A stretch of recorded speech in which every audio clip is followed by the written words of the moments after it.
அந்த கோயில் ஸ்டாப் மேல உங்களுக்கு சந்தேகமா இருக்கா? அந்த டெம்பரரி கோயில் ஸ்டாப் மேல உங்களுக்கு சந்தேகமா இருக்கா? ஆமா, கண்டிப்பா. சரி, அவர் தான் எடுத்துட்டு போனாரு. HRNCல இருக்கிறவங்க எல்லாம் கூப்பிட்டு விசாரிச்சப்போ அவர் நிறைய முன்னுக்கு பின்ன முரணா பதில் சொன்னாரு. நீங்க பாத்தீங்கல்ல, இந்த 2 பெண்மணிகள் சம்பந்தப்பட்ட ஒரு நகை திருட்டு கேஸ் தான் இன்னைக்கு திருப்புவனம் அஜித் குமார் அப்படின்றவர் வந்து 6 பேர் கொண்ட தனிப்பிரிவு படை போலீஸாரால் அடித்து கொல்லப்பட்ட சம்பவம் பெரிய லெவலில் போயிட்டுருக்கு. இப்போ இவங்களுடைய ஒரு 2 நிமிஷம் இன்டர்வியூ மாதிரி வந்து கொடுத்துருக்காங்க. ஸோ இவங்களுடைய அந்த இன்டர்வியூ கொடுத்ததில் எனக்கு பல கேள்விகள் இவங்கள்ட்ட இருக்குது. ஸோ அதை தான் இந்த வீடியோவில் நம்ம தொகுப்பாக வைக்க போகிறோம். ஏன்னு கேட்டிங்கன்னா, நம்ம பல ஆங்கிள்லேருந்து பார்க்கணும். அஜித்குமார் அவர்கள் உண்மையாலுமே திருடினாரா இல்லையா அப்படின்றது இப்போ வரைக்குமே நமக்கு தெரியல. ஏன்னு கேட்டிங்கன்னா, அவர் உயிரோடு இல்லை. அவர் உயிரோடு இருந்த வரைக்கும் போலீஸ் டிபார்ட்மெண்ட் அந்த நகையை கண்டுபிடிக்கல. ஸோ அப்படின்னும் போதே அவர் திருடலை அப்படின்ற மாதிரி நம்ம எடுத்துக்க வேண்டியதான். பட் இருந்தாலும் இந்த பெண்மணிகள் சொல்கிறது, அதில் இந்த அம்மா சொல்கிற சில விஷயங்களை எனக்கு ஏகப்பட்ட சந்தேகத்தை கிளப்புது. அந்த சந்தேகத்தை தான் இந்த வீடியோவில் நம்ம டீகோடிங்காக பண்ண போகிறோம். மீன்ஸ் நான் கேள்விகளாக வைக்க போகிறேன். இதே சந்தேகங்கள் உங்களுக்கும் வந்துச்சு அப்படின்னா இதை வந்து நீங்கள் முடிஞ்ச அளவுக்கு ஷேர் பண்ணுங்கள். எல்லாருக்கும் இந்த சந்தேகம் உண்மையாகவே இருக்கா இல்லையா அப்படின்றத நம்ம தெரிஞ்சுக்கலாம். ப்ளஸ் உண்மையாலுமே அஜித்குமார் அந்த பையன் வந்து இந்த நகையை திருடலை அப்படின்னா அவனுக்கு ஒரு நியாயம் கிடைக்கிற மாதிரி இருக்கும். வாங்க, என்னுடைய சேனலில் ஃபஸ்ட் டைம் வரீங்க அப்படின்னா சப்ஸ்கிரைப் பண்ணிவிட்டு பெல் பட்டன் ப்ரெஸ் பண்ணி ஷேர் பண்ணுங்கள். முக்கியமாக உங்களுடைய கமெண்ட்ஸை பதிவு பண்ணிடுங்க. வாங்க வீடியோக்குள்ளே போகலாம்.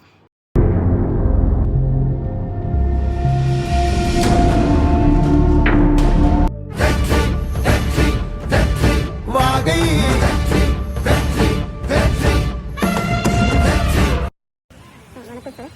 நாங்கள் மதுரை மாவட்டம் திருமங்கலத்திலிருந்து இங்கே மடப்புறம் காளியம்மன் கோயிலுக்கு அம்பாளை தரிசனம் பண்ணுறதுக்காக வந்தோம்.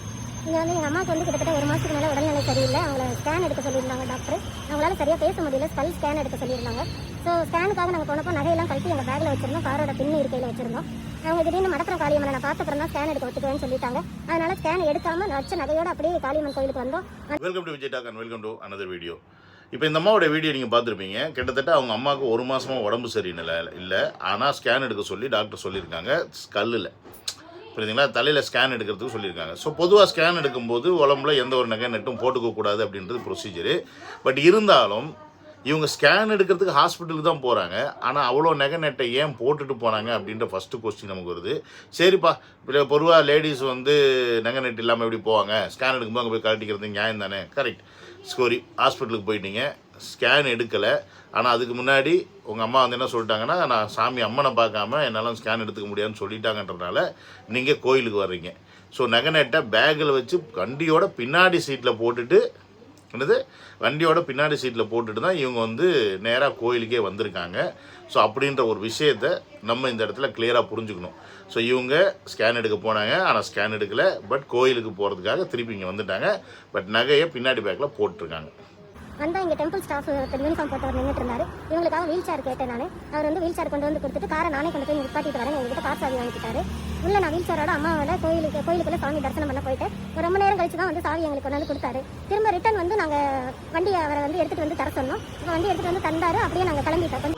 இவங்க சொல்கிற மாதிரியே இவங்க கோயிலுக்கு வந்திருக்காங்க. செக்யூரிட்டி இருந்திருக்காரு. அந்த பையன்ட்டு வந்து இவங்க வந்து வீல் சேர் அவங்க அம்மா கேட்டிருக்காங்க. அவரும் வீல் சேர் வந்து கொண்டாந்து கொடுத்துருக்காரு. ஓகேங்களா? ஸோ இது வரைக்குமே எல்லாமே நல்லபடியாக நடந்திருக்கு. அதற்கப்புறமா அவரே வண்டியை கொண்டு போய் நிறுத்துறதா கேட்டு சாவி வாங்கிட்டு போனார் அப்படின்ற ஒரு விஷயத்தை பதிவு பண்ணுறாங்க இந்த லேடி. பட் என்னுடைய கொஸ்டின் என்ன அப்படின்னா, அந்த பையனுக்கு வண்டி ஓட்ட தெரியாது அப்படின்ற ஒரு பதிவும் இங்கே வந்து பரவலாக பேசப்பட்டுருக்கு. ஸோ இதில் எது உண்மை அப்படின்றது நமக்கு இப்போதைக்கு தெரியல. பட் அந்த பையன் வந்து சாவி வாங்கினதா வந்து கேட்குறாங்க. ப்ளஸ் இன்னொன்று என்ன சொல்கிறாங்கன்னா, வண்டி சாவியை கொடுத்துட்டு நான் கோயிலுக்குள்ளே போயிட்டேன், ரொம்ப நேரம் கழித்து தான் வந்து அந்த பையன் வந்து சாவியை கொடுத்தான் அப்படின்றாங்க.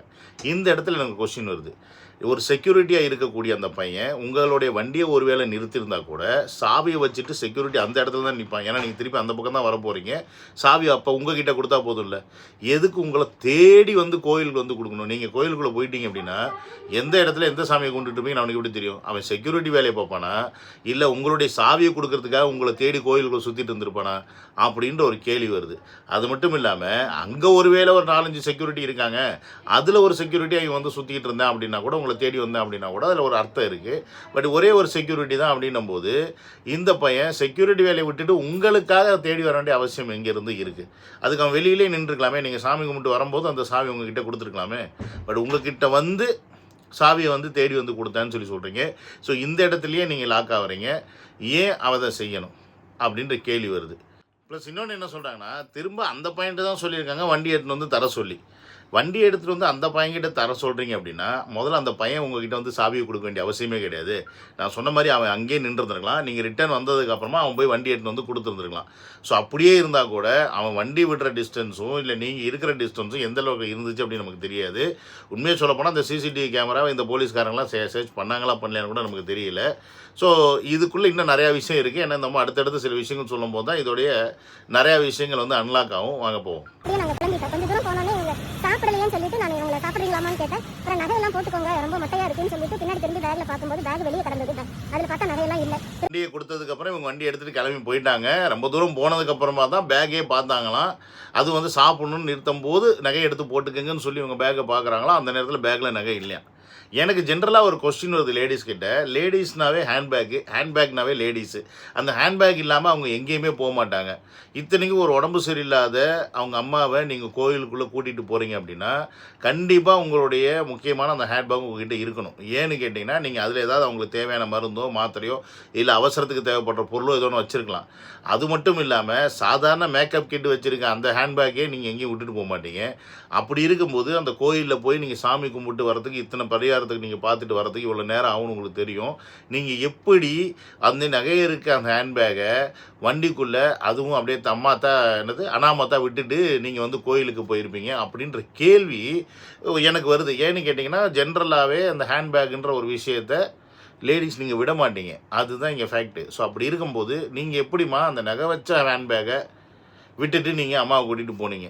அப்படியே யூட்டர்ன் எடுத்து டெம்பிளில் வந்து நாங்கள் ஹெச்ஆர்என்சி ஆஃபீஸில் கம்ப்ளைண்ட் பண்ணோம். அவங்க சொன்னாங்க, அவங்க நல்லா ஹெல்ப் பண்ணாங்க.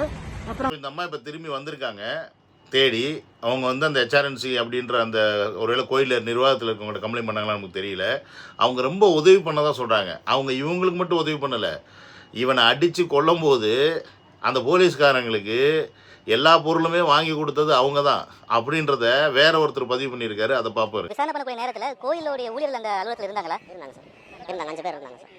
கோயில் ஊழியர்கள் வந்து எதுவுமே சொல்லலையா? அதனால் அவங்களுக்கு கோயில் ஸ்டாஃப் தானே அவங்க வந்துட்டு போலீஸ் இந்த மாதிரி காட்டு போட்டு கடுமையாக அடிக்கிறாங்கன்ற பார்க்கும்போது கோயில் நிர்வாகத்தில் இருக்கக்கூடிய அந்த இளைஞர் அதிகாரி யாருமே எதுவுமே கருத்து நிப்பாட்டலையா? கருத்து நிப்பாட்டல சார். அந்த இடத்துல வேடிக்கை தான் பார்த்தாங்க. யாரும் கருத்து நிப்பாட்டல நிப்பாட்டல. அவங்க எதுவும் தண்ணி கூட வாங்கி கொடுத்தது கோயில் இருந்தால் சார் வாங்கி கொடுத்தாங்க. தண்ணி, மிளகாப்பொடி, டீ எல்லாமே கோயில் வாங்கி கொடுத்தாங்க.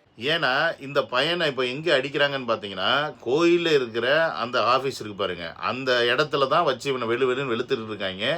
அந்த வீடியோ கிளிப்பிங் இப்போ பயங்கரமாக லீக் ஆகி வைரலாக போயிட்டு இருக்கு.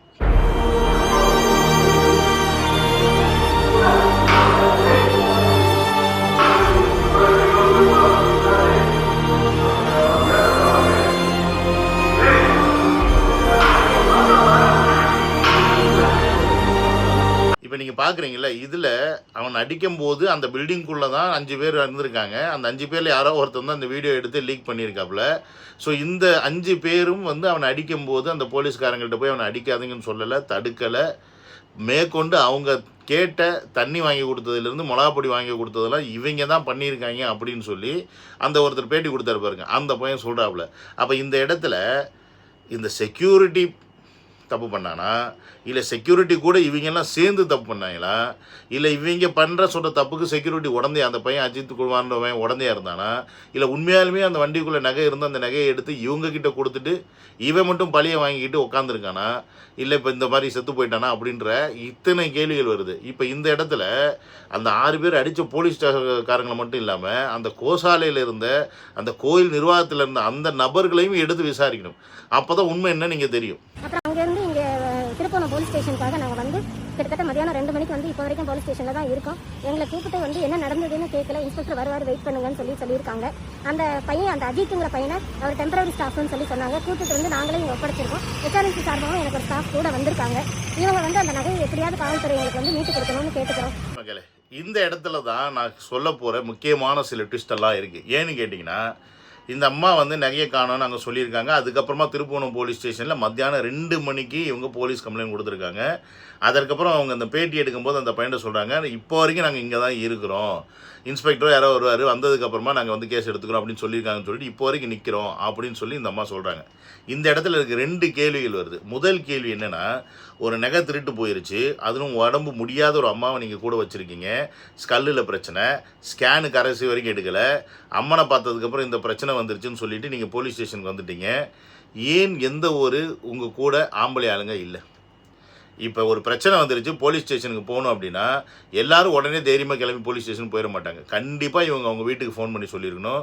அவங்க ஹஸ்பண்ட்டையோ இல்லை தம்பிக்கிட்டேயோ அண்ணன்கிட்டயோ மாமாக்கிட்டேயோ மச்சான்கிட்ட யாருக்கிட்டையாவது இந்த மாதிரி ஒரு இஷ்யூ ஆயிடுச்சு அப்படின்னு சொல்லி அவங்க என்ன சொல்லியிருப்பாங்க, சரி நீ அங்கே போலீஸ் ஸ்டேஷன் போங்க நானும் வர்றேன் அப்படின்னு சொல்லி கண்டிப்பாக யாராவது ஒரு ஆம்பளை துணை அந்த இடத்துல இருந்திருக்கணும். ஆனால் இந்த இடத்துல அந்த ஆம்பளை துணை மிஸ்ஸிங். சரி பரவாயில்லப்பா, இவங்க போல்டு லேடி தனியாக எல்லாத்தையும் பண்ணுவாங்க அப்படின்னா மௌஞ்சியை மூடிக்கிட்டு பேச வேண்டிய அவசியம் இங்கேருந்து வருது. உண்மையாலுமே உங்கள் நகை காணாமல் போயிருக்கு அப்படின்னா நீங்கள் ஓப்பனாக ஆமாம் என் நகை நான் வண்டி கொண்டாந்து கொடுத்தேன் காணாமல் போச்சு, ஏன்னா சந்தேகம் இருந்துச்சு நான் கம்ப்ளைண்ட் கொடுத்தேன்னு சொல்லிட்டு போயிடலாமே. நீங்கள் கம்ப்ளைண்ட் கொடுக்குறது உங்களுடைய உரிமை. அடித்து கொல்ல சொல்லி நீங்கள் சொன்னீங்க, நாங்கள் சொல்லலை. பட் கம்ப்ளைண்ட் நீங்கள் கொடுக்க வர நீங்கள் உங்கள் மூஞ்சியை மூடிக்கிறதுக்கு என்ன ரீசன்? சரி ஓகே, நான் லேடிஸு நாளைக்கு 4 இடத்துல போகணும் வரணும், இந்த மூஞ்சியெல்லாம் பார்த்துட்டா நாளைக்கு எல்லாரும் நம்மளை வந்து பேசுவாங்க, அதனால நான் மூஞ்சியை மூடிக்கிறேன்னா உங்கள் அம்மாவோட மூஞ்சி திறந்தா இருக்குது, அவங்கள பற்றி பேசினா கவலை இல்லையா அப்படின்ற கேள்வி வருது. தட் மீன்ஸ் அப்போ அம்மா மேலே அவ்வளோ பாசமா அப்படின்ற மாதிரி ஒரு கேள்வி வருது. இது எல்லாத்தையும் தூக்கி ஓரம் போட்டாலும் கம்ப்ளைண்ட் கொடுக்க போன, நகை திருட்டு கம்ப்ளைண்ட் கொடுக்க போன, பேட்டி எடுக்கிற எத்தனை நபர்கள் நம்ம பார்க்குறோம்? இங்கே அதான் கேள்வி. உங்களை ஏன் அந்த பேட்டி இப்போ எடுக்கணும்? நீங்கள் என்ன சொன்னீங்கன்னா நான் கம்ப்ளைண்ட் கொடுக்க 2 மணிக்கு வந்தேன், 2 மணிலேருந்து இப்போ வரைக்கும் இங்கே தான் இருக்கேன் அப்படின்னா இந்த இடைப்பட்ட கேப்பில் உங்களை வந்து இந்த இன்டர்வியூ எடுக்கணும் அவசியம் எங்கேருந்து வந்துச்சு? ஏன்னா இன்றைக்கி எத்தனையோ லட்சம் பேர் வந்து திருட்டு கம்ப்ளைண்ட் கொடுத்துட்ருக்காங்க போலீஸ் ஸ்டேஷனில். எல்லார்கிட்டையும் போய் மீடியா நீட்டிக்கிட்டா இருக்குது, நீங்கள் எப்போ வந்தீங்க, என்ன கம்ப்ளைண்ட் கொடுத்தீங்கன்னு. அப்போ இந்த பையனுடைய கேஸு இந்த அளவுக்கு ஆனதுக்கப்புறம் இந்த வீடியோ எடுத்தீங்களா, இல்லை இந்த வீடியோ எடுத்ததே இந்த பையனை நாங்கள் இதை பண்ண போகிறோம் அப்படின்னு சொல்லி எடுத்தீங்களா அப்படின்ற கேள்வி எனக்குள்ளே வருது. ஏன்னா எப்படி நீ வந்து வீடியோ எடுக்கிற, ஏன் எனக்கு புரியல. போலீஸ் கம்ப்ளைண்ட் கொடுக்க போனால் நீ வந்து எப்படி நீ அதே டேட்டில், ஏன்னா அடுத்த நாள் நீ கொடுத்துருந்தா கூட பரவாயில்ல, இல்லை அஜித்குமார் இந்த பையன் இறந்து போனதுக்கப்புறம் நீ இந்த மாதிரி ஒரு வீடியோ பேட்டி கொடுத்தா கூட பரவாயில்ல. நீ சொல்கிறது என்னென்னா அன்னைக்கு அந்த சுச்சுவேஷனில் கரண்ட்டில் போலீஸ் ஸ்டேஷனில் இருக்கும்போது கம்ப்ளைண்ட் கொடுத்துட்டு நீங்கள் அங்கே வெயிட் பண்ணிக்கிட்டு இருக்கும்போது இந்த பேட்டியை கொடுத்தேன்னு உங்கள் வாயாலே ஒத்துக்கிறீங்களே. அப்போ இந்த இடத்துல தான் மிகப்பெரிய ஒரு ட்விஸ்டே இருக்குது. நாங்கள் திரும்ப ரொம்ப தூரம் போக வேண்டியிருக்கு, உங்களோட உடல்நிலையும் மோசமாயிட்டே இருக்கிறனால இது சம்மந்தமாக என்ன நடவடிக்கை எடுத்துருக்காங்கன்னு தெரியல. நான் வந்து கம்ப்ளைண்ட் கொடுத்துருக்கேன், ஆனால் அதுக்குரிய சிஎஸ்ஆர் உங்களுக்கு இன்னும் தரல, எஃப்ஐஆர் போட்டுருக்காங்களான்ற தகவலும் தெரியல. ஸோ கம்ப்ளைண்ட் மட்டும் நாங்கள் எழுதி கொடுத்துருக்கோம், அதுக்குரிய மேல் நடவடிக்கை என்னன்றது தெரியாமல் நாங்கள் வெயிட் பண்ணிட்டு இருக்கோம். இன்ஸ்பெக்டர் சார் வரட்டும். சரி, நீங்கள் கம்ப்ளைண்ட் கொடுத்துட்டீங்க, உங்களுக்கு சிஎஸ்ஆர் காப்பியும் கொடுக்கல, எஃப்ஐஆர் காப்பியும் கொடுக்கல, நீங்கள் இன்ஸ்பெக்டருக்காக வெயிட் பண்ணிக்கிட்டு இருக்கீங்க அப்படின்னா இவ்வளோ நேரம் வெயிட் பண்ணிகிட்டு இருக்க இந்த டயத்துலையாவது அட்லீஸ்ட்டு உங்களை சார்ந்த யாராவது வேறு ஒருத்தர் வந்திருக்கணுமே. நீங்கள் 2 பேர் மட்டுமே அங்கே இருக்க வேண்டிய அவசியம் எங்கேருந்து வருதுன்னு தான் நான் கேட்குறேன். அதுவும் உடம்பு முடியாத அம்மாவை அங்கே வச்சுக்கிட்டு நீங்கள் இருக்க வேண்டிய அவசியம் எங்கேருந்து வருது?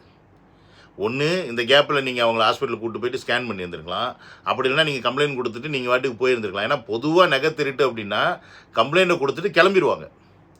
இந்த இடத்துல நீங்கள் வெயிட் பண்ண வேண்டிய அவசியம் இங்கே இருந்துச்சு. கோயிலுக்கு போனீங்க, இந்த மாதிரி நான் காரை கொடுத்தேன், ஸோ காரில் இந்த நகையை காணோம் அப்படின்னா போலீஸ்க்கு அதை வந்து இன்வெஸ்டிகேஷன் பண்ணி அதை வந்து சர்ச் பண்ணி உங்ககிட்ட வந்து அடுத்த தகவல் சொல்ல போகிறாங்க. பட் நீங்கள் அங்கேயே நிற்கிறீங்கன்னா அப்போ இது யாருடைய தூண்டுதலில் நீங்கள் நிற்கிறீங்க? அப்போ நீங்கள் யாருடைய ஆட்கள், எந்த இடத்துல நீங்கள் எந்த இடத்துல மேல் இடத்துல நீங்கள் சம்மந்தப்பட்டிருக்கீங்க? அப்போ நீங்கள் அங்கே இருந்து அவங்களுக்கு ப்ரெஷர் கொடுத்தீங்களா? நீங்கள் இருந்து அந்த போலீஸ்காரங்களுக்கு ப்ரெஷர் கொடுத்தீங்களா அப்படின்ற அந்த கேள்வி தான் இங்கே வருது. அப்போ இந்த போலீஸ்காரங்களுக்கு நீங்கள் ப்ரெஷர் கொடுத்தனால தான், நீங்கள் ஒரு பெரிய ஆட்களுடைய சப்போர்ட்டில் இருக்கீங்கன்றதுனால தான் அவங்க இந்த பையனை வந்து இந்த அளவுக்கு வெளுத்து அவனோட உயிரை எடுத்தாங்களா அப்படின்ற கேள்வி இங்கே வருது. நகை எத்தனை பவுன் இருக்கும்? நகை வந்து 10 பவுன் இருக்கும் சார். 10 பவுன் வந்து செயின், வளையல், மோதிரம் எல்லாம் சேர்ந்து 10 பவுன் இருக்கும். அந்த கோயில் ஸ்டாப் மேல உங்களுக்கு சந்தேகமா இருக்கா? அந்த டெம்பரரி கோயில் ஸ்டாப் மேல உங்களுக்கு சந்தேகமா இருக்கா? ஆமா கண்டிப்பா சார். அவர் தான் எடுத்துட்டு போனாரு. HRMCல இருக்கிறவங்க எல்லாம் கூப்பிட்டு விசாரிச்சப்ப அவர் நிறைய முன்னுக்கு பின்ன மரணா பதில் சொன்னாரு. என்கிட்ட 500 ரூபாய் கேட்டு அவர் கொஞ்சம் தகராறும் பண்ணாரு. வீல் சேர் கொண்டு வந்தாலும் 500 ரூபாய் கொடுங்க, நாங்கள் 5 ஸ்டாஃப் இருக்கோம் அப்படின்ற மாதிரி சொன்னாரு. நான் 100 ரூபாய் தான் கொடுத்தேன்.